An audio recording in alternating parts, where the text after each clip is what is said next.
This might be a controversial trade, but here's the trade that I took yesterday on NQ. Here's the trade right there, and it was actually a long, but yesterday I was actually looking for a short before pre-market, and basically we swept out that higher time frame low and we actually entered a daily fair value gap. So on the 4 hour, we see that before we went and hit that fair value gap, we actually entered a 4 hour fair value gap.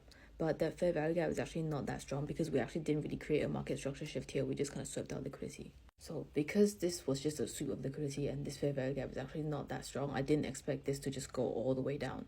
So that's why after it swept out this liquidity, I just started looking for longs for a retracement. My plan was if we enter this 30-minute fair value gap and get a reaction down, then I would target that. But we swept that before, so we entered that. So after I swept that, I went for a 1 minute and started looking for an entry to target that as a retracement trade. So on the 1 minute, we got that small SMT right there, had a break of structure right here, and we created a 1 minute fair value gap. And as soon as we created that, I entered there, targeting that 30-minute fair value gap right there.